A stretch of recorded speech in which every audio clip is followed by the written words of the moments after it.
Hello everyone and welcome back to another video. If you guys don't know me, my name is Mark. I'm a Canadian aviation YouTube content creator as well as an aviation enthusiast. And today guys, we are going to be looking into my second trip report review.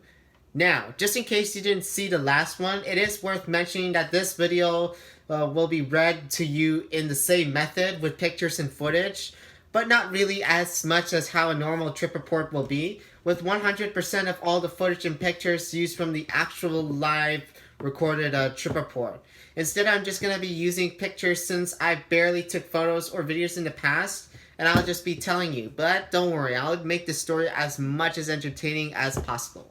Today we will be doing this trip report on board Air Canada's Boeing 777-200LR on board a Transcontinental flight from Toronto-Pearson International Airport to Hong Kong International Airport. Without further ado, let's get into it. Let's go back to May 14th, 2021, where our journey would start into the check-in of Canada's largest and busiest airport. After getting our bags in and going through security, well, those traditional footsteps in the airport, we have waited inside Terminal 1. Here's our ride to Southeast Asia. Charlie Foxtrot, November Delta. This Boeing 777-200LR is around 13.3 years old as of May 2021, and furthermore, this aircraft is parked during the pandemic as of this uploading.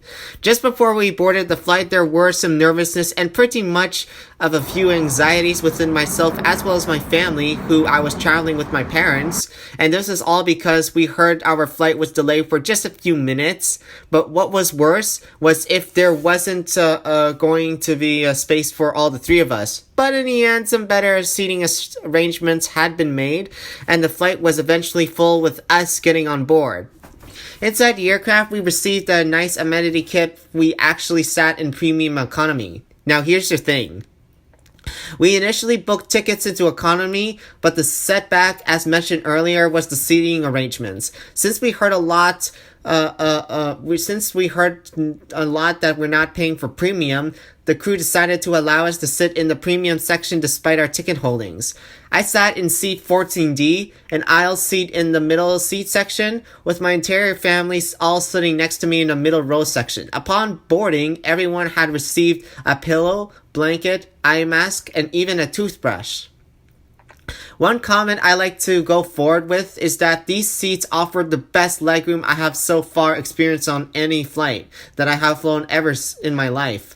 On May 25th, when I was returning home the opposite way on board Air Canada Flight AC-16, sitting in economy really did make a difference. Flight 16 will be in another future video. Anyways, back to this video. We pushed back from the gate around 9 a.m. local time, and we were soon on our way in the air.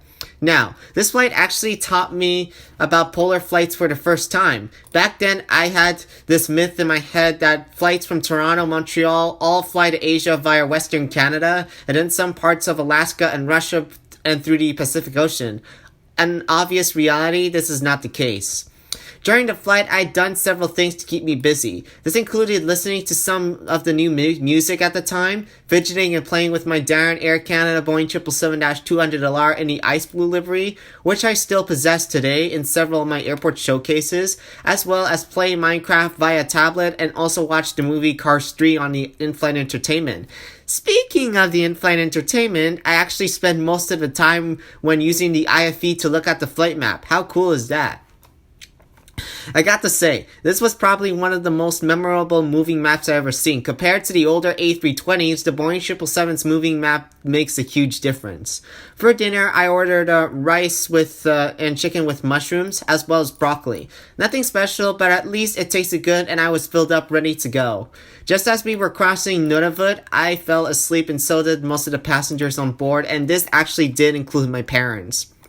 After a few hours, I was handed over breakfast by the flight crew, and I chose just a few pancakes as well as some soup and a little cookie. It was also worth mentioning that this is actually the longest flight I have experienced in a lifetime.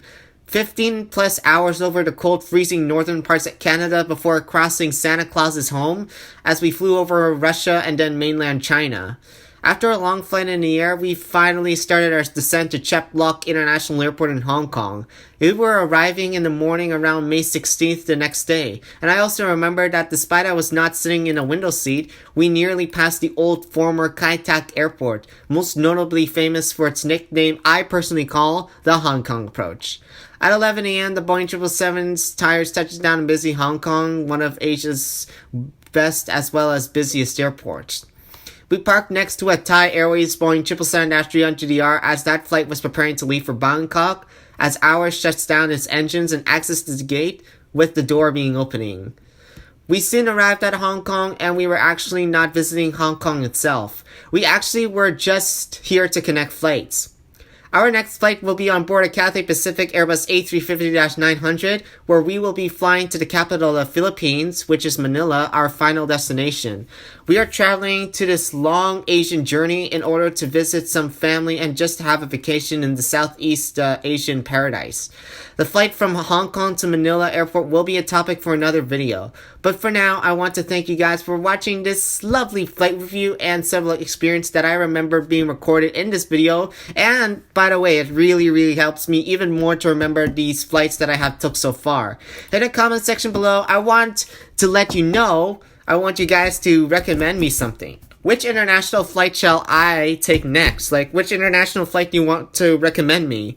I want to thank you for watching for now. Consider subscribing if you're new, and I will see you in the next time.